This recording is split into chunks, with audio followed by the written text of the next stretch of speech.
டெல்லி சென்ற அதிமுக பொதுச் செயலாளர் எடப்பாடி கே பழனிசாமிக்கு அதிமுக மாநிலங்கள் அவை உறுப்பினர்கள் வரவேற்பு. அதிமுக மாநிலங்கள் அவை உறுப்பினர்கள் மு. தம்பிதுரை, சி.வி. சண்முகம், என். சந்திரசேகரன் ஆகியோர் சால்வை அணிவித்து வரவேற்பு வழங்கினர்.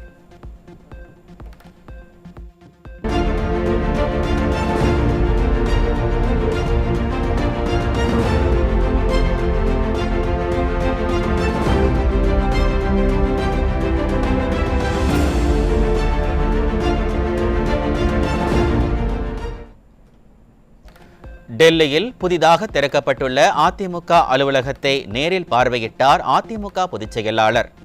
அதிமுக மாநிலங்கள் அவை உறுப்பினர்கள் மு. தம்பிதுரை, சி.வி. சண்முகம், என். சந்திரசேகரன் ஆகியோருடன் உள்ளமைக்கப்பட்ட அலுவலக வளாகத்தையும் மேம்பட்ட பணி நிலைகளையும் பார்வையிட்டார்.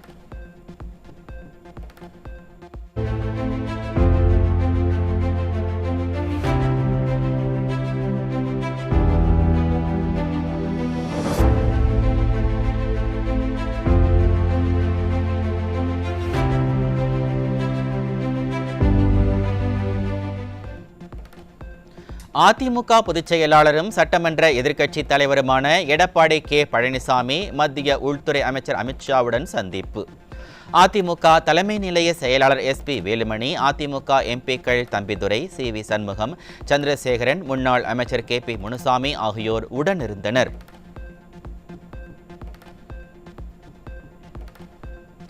பிரபல திரைப்பட இயக்குனர் பாரதிராஜாவின் மகனும் நடிகருமான மனோஜ் பாரதிராஜா உயிரிழந்தார். சென்னையில் உள்ள மருத்துவமனையில் இருதய அறுவை சிகிச்சை முடிந்து வீடு திரும்பிய நிலையில் உயிரிழந்ததாக தகவல்.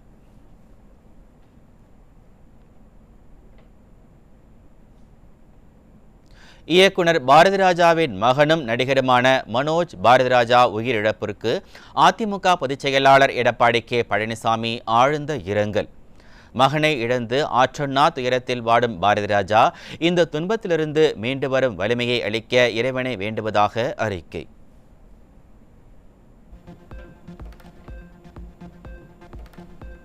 திமுக ஆட்சிக்கு வந்ததிலிருந்து அம்மா உணவகங்களை முறையாக பராமரிக்கவில்லை என முன்னாள் அமைச்சர் எஸ்.பி. வேலுமணி சட்டப்பேரவையில் குற்றச்சாட்டு. 4 ஆண்டுகளில் நகராட்சி மற்றும் குடிநீர் வழங்கல் துறை வெளியிட்ட 222 அறிவிப்புகள் என்ன ஆனது எனவும் அடுக்கடுக்கான கேள்விகளை முன்வைத்தார்.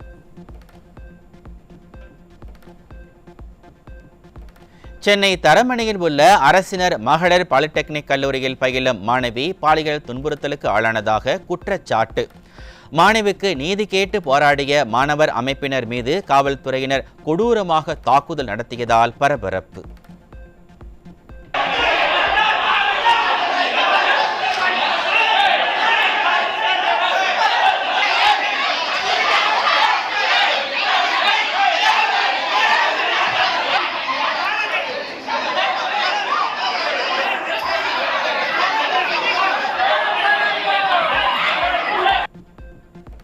எந்த சாரை காப்பாற்ற மாணவர்களின் மீது இந்த கொலைவெறி தாக்குதல் நடத்தப்பட்டது என மக்கள் கேள்வி.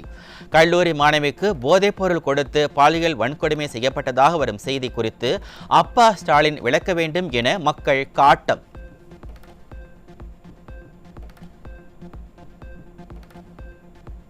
பாலியல் வன்கொடுமையால் பாதிக்கப்பட்ட மாணவி கல்லூரியிலிருந்து நீக்கப்பட்டிருப்பதாகவும் இந்த சம்பவம் மூடி மறைக்கப்பட்டிருப்பதாகவும் மாணவர்கள் குற்றச்சாட்டு. தனக்குத்தானே அப்பா பட்டம் கொடுத்து கொண்டவருக்கு அந்த மாணவி அப்பா என கதறி அழுதது கேட்கவில்லையா என மாணவர்கள் கேள்வி. சிவகங்கை அரசு மருத்துவக் கல்லூரி மருத்துவமனை பெண் பயிற்சி மருத்துவருக்கு பாலியல் தொல்லை. கொல்கத்தா சம்பவம் குறித்து வாய்க்கிழிய பேசிய திராவிட மாடல் ஆட்சியாளர்கள் தமிழகத்தில் நடந்திருக்கும் இந்த கொடூரம் குறித்து பேசுவார்களா என மக்கள் கேள்வி. கன்னியாகுமரி மாவட்டம் நாகர்கோவிலில் இன்ஸ்டாகிராம் மூலம் பழகி சிறுமியுடன் தலைமையில் வசித்து வந்த இளைஞர் போக்சோவில் சிக்கினார்.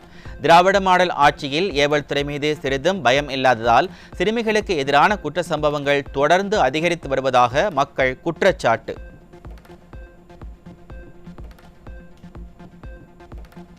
திருப்பூரில் 12ஆம் வகுப்பு தேர்வு எழுதிய 6 மாணவிகளிடம் தேர்வு பார்வையாளரான ஆசிரியர் அத்துமீறியதாக புகார். மாணவிகளை சோதனை செய்ய பெண் ஆசிரியர்கள் நியமிக்காமல் அலட்சிய போக்குடன் செயல்படும் திராவிட மாடல் அரசுக்கு பெற்றோர் கடும் கண்டனம். சென்னை துறைமுகத்தில் பயிற்சிக்கு சென்ற கல்லூரி மாணவிக்கு துறைமுக அதிகாரி பாலியல் தொல்லை கொடுத்த கொடூரம். அப்பா ஸ்டாலின் ஆட்சியில் மாணவிகள் வெளியில் செல்லவே அச்சப்படும் அவல நிலை உருவாகி இருப்பதாக மக்கள் குற்றச்சாட்டு. சென்னை கோயம்பேட்டில் திருமணம் செய்து கொள்ள மறுத்த இளம்பெண்ணின் ஆபாச வீடியோவை உறவினர்களுக்கு அனுப்பிய காவலர் சிக்கினார். பாலியல் குற்றங்களை தடுக்க வேண்டிய காவலர்களே குற்ற சம்பவங்களில் ஈடுபடும் அளவிற்கு ஸ்டாலின் ஆட்சி நிர்வாகம் திறனற்று இருப்பதாக மக்கள் வேதனை. சென்னையில் தொடர் வழிப்பறி சம்பவங்களில் ஈடுபட்ட வட மாநில கொள்ளையன் என்கவுண்டர் செய்யப்பட்ட நிலையில் பொதுமக்கள் பல்வேறு சந்தேகங்களை எழுப்பி வருகின்றனர். தலைநகர் சென்னையில் பாதுகாப்பு இல்லாத சூழல் நிலவுவதை மறைக்க என்கவுண்டர் நாடகம் அரங்கேற்றப்பட்டதா என கேள்வி எழுப்பும் மக்கள் இப்படி செய்வதால் குற்றங்கள் குறைந்துவிடாது எனவும் விமர்சனம். திண்டுக்கல் மாவட்டம் கொடைக்கானலில் அடையாளம் தெரியாத ஆண் உடல் எரிக்கப்பட்டு தலை, மார்பு பகுதி மற்றும் எலும்பு துண்டுகள் மீட்பு. திமுக ஆட்சியில் தொடர்ந்து குற்ற சம்பவங்கள் அதிகரித்து வருவதால் கேள்விக்குறியாகும் சட்டம் ஒழுங்கு.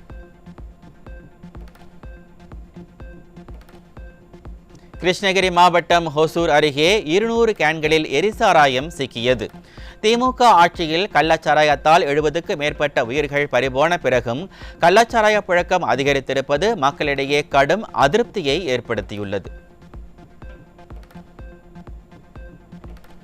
காஞ்சிபுரம் ரயில் நிலையத்தில் கஞ்சா விற்பனையில் ஈடுபட்ட 3 சிக்கினர்.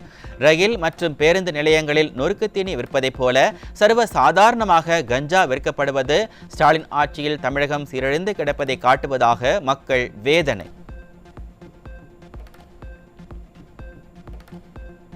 மயிலாடுதுறை மாவட்டம் சீர்காழி அருகே ரயிலில் 16 கிலோ கஞ்சா சிக்கியதால் அதிர்ச்சி. நிர்வாக திறனற்ற ஸ்டாலின் அரசின் இருப்பு பாதை காவல்துறை செயலிழந்து இருப்பதால் ரயிலில் கஞ்சா கடத்தல் அதிகரித்திருப்பதாக மக்கள் குற்றச்சாட்டு.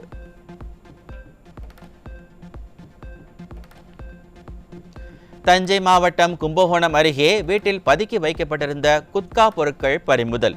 திமுக ஆட்சியில் போதைப் பொருட்கள் தலைவிரித்து ஆடுவதாக மக்கள் குற்றச்சாட்டு.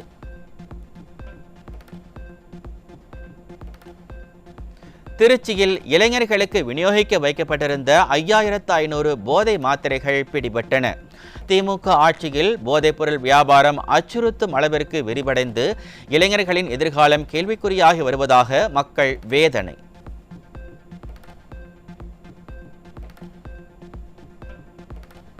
காஞ்சிபுரம் மாவட்டம் மேவலூர் குப்பத்தில் மருத்துவக் கல்லூரி மாணவர்களுக்கும் தொழிற்சாலை ஊழியர்களுக்கும் விற்கப்பட்ட குட்கா உள்ளிட்ட போதைப் பொருட்கள் பறிமுதல். திராவிட மாடல் ஆட்சியில் அதிகரித்து வரும் போதைப் பொருட்களை கட்டுப்படுத்த முடியாமல் ஏவல் துறை திணறி வருவதாக மக்கள் குற்றச்சாட்டு. கடலூர் மாவட்டம் ஸ்ரீமுஷ்ணத்தில் பட்டப்பகலில் 22 லட்சம் ரூபாயை வழிப்பறி செய்த கொள்ளை கும்பல். ஸ்டாலின் ஆட்சியில் வழிப்பறிகளும் கொள்ளைகளும் அதிகரித்துள்ள நிலையில் ஸ்டாலின் அரசின் ஏவல் துறை கும்பகர்ண தூக்கத்தில் இருப்பதாக மக்கள் வேதனை. சென்னை தண்டையார்பேட்டையில் வட மாநில இளைஞரிடம் வழிப்பறியில் ஈடுபட்ட 2 காவலர்களையும் தாக்க முயன்றதால் பரபரப்பு. நிர்வாக திறனற்ற ஸ்டாலின் ஆட்சியில் நாள்தோறும் வழிப்பறி சம்பவங்கள் அதிகரித்து வருவதால் பொதுமக்கள் வீட்டை விட்டு வெளியே வரவே அஞ்சும் சூழல் நிலவுகிறது.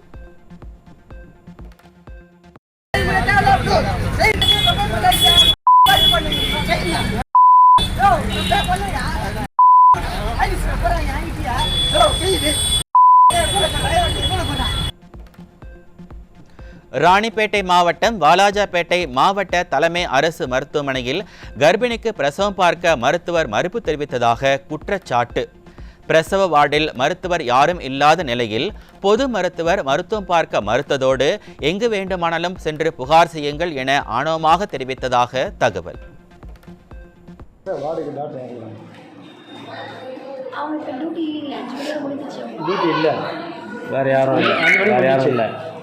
சரி, ஓகே. ஒரு டாக்டர் வந்து பிரசவ வார்டுக்கு டாக்டர் இருக்குமா கூடாதா? பிரசவ டாக்டர் எங்க? புரியல, என்னது?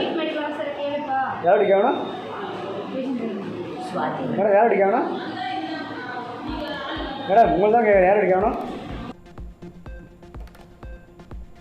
அரசு தலைமை மருத்துவமனையிலேயே பிரசவ வார்டில் மருத்துவர் இல்லை என்றால் வேறு எங்கு இருப்பார்கள்? இது குறித்து மருத்துவத்துறை அமைச்சர் உடனடியாக நடவடிக்கை எடுக்க வேண்டும்.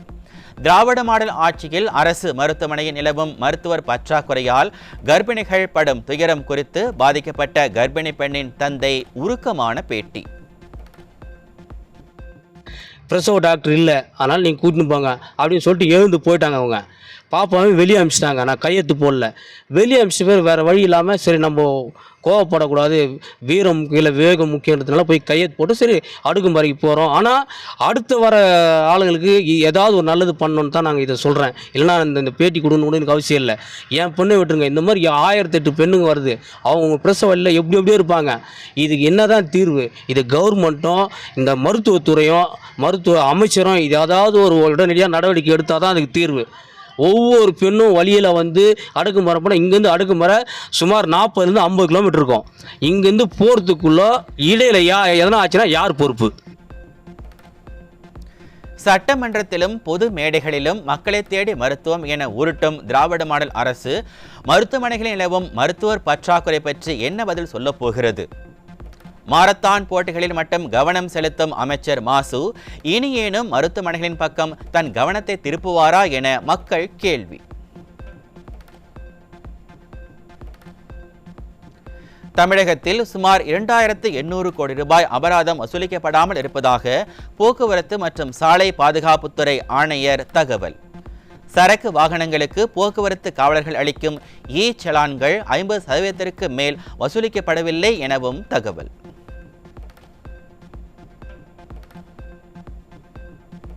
தென்காசி மாவட்டம் புளியங்குடி அருகே ரேஷன் அரிசி கடத்தியதாக 2 சிக்கினர். நிர்வாக திறனற்ற ஸ்டாலின் ஆட்சியில் ரேஷன் பொருட்கள் கடத்தல் சம்பவங்கள் அதிகரித்திருப்பதாக மக்கள் விமர்சனம். தூத்துக்குடி மாவட்டம் எட்டயபுரத்தில் மகாகவி சுப்பிரமணிய பாரதியார் பிறந்த வீட்டின் மேற்கூரை இடிந்து விழுந்த அவலம். கருணாநிதியின் பேனாவிற்கு கடலில் சிலை வைக்க துடிக்கும் ஸ்டாலின் அரசு முண்டாசு கவிஞரின் நினைவு இல்லத்தை பராமரிக்காதது திமுகவின் போலி தமிழ் பற்றி அம்பலப்படுத்தி இருப்பதாக மக்கள் விமர்சனம்.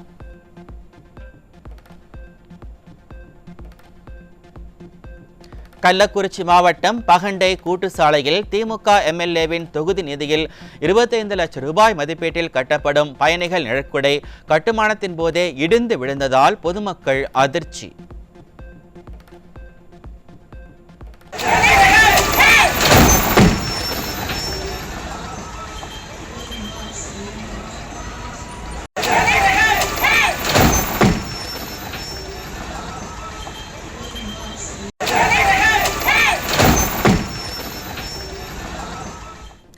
விஞ்ஞான ஊழல் புகழ் திமுகவிற்கு கட்டுமான ஊழலெல்லாம் கைவந்த கலை என பொதுமக்கள் கடும் விமர்சனம்.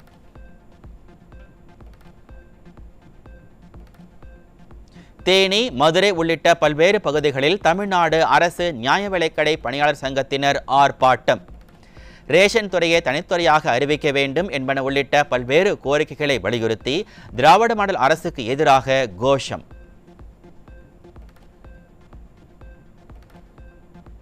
தேனி மாவட்டம் ஆண்டிப்பட்டியில் பத்திரப்பதிவு அலுவலகத்தில் லஞ்சம் வாங்கப்படுவதாக புகார்.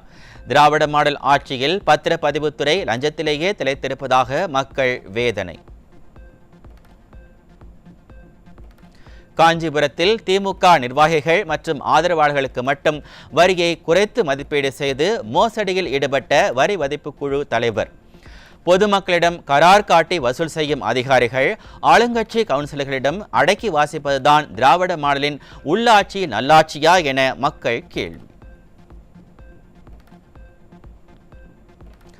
திண்டுக்கல் மாவட்டம் நத்தம் அருகே ஆன்லைன் விளையாட்டில் 2 லட்சம் ரூபாய் வரை பணத்தை இழந்த இளைஞர் தற்கொலை.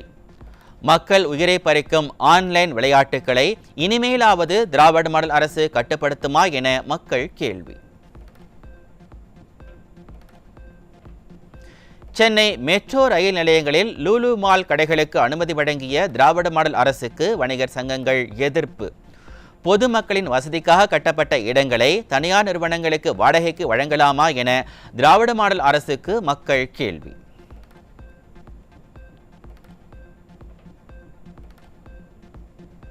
இலங்கையின் முன்னாள் இராணுவ தளபதிகள் உட்பட 4 பேர் மீது பொருளாதார தடை விதித்த பிரிட்டன். அந்நாட்டில் 2009 நடந்த உள்நாட்டு போரில் மனித உரிமை மீறல்கள் நடந்ததாக குற்றச்சாட்டு.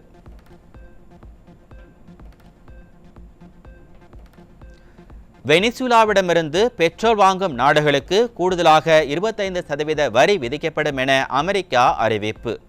வெனிசுலா மீதான அமெரிக்காவின் இத்தகைய தடையால் பெட்ரோலிய பொருட்களான விலை உயரக்கூடிய அபாயம்.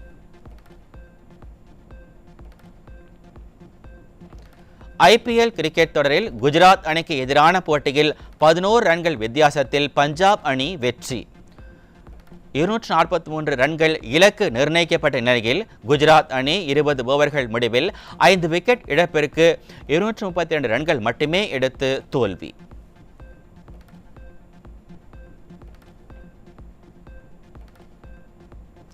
பதினெட்டாவது IPL தொடரில் 6வது லீக் ஆட்டத்தில் நடப்பு சாம்பியன் கொல்கத்தா நைட் ரைடர்ஸ், முன்னாள் சாம்பியன் ராஜஸ்தான் ராயல்ஸ் அணிகள் மோதுகின்றன.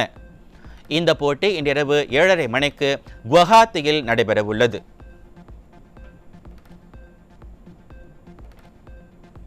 நடிகை கீர்த்தி சுரேஷ் ரன்பீர் கபூருக்கு ஜோடியாக நடிக்க இருப்பதாக தகவல் வெளியாகியுள்ளது.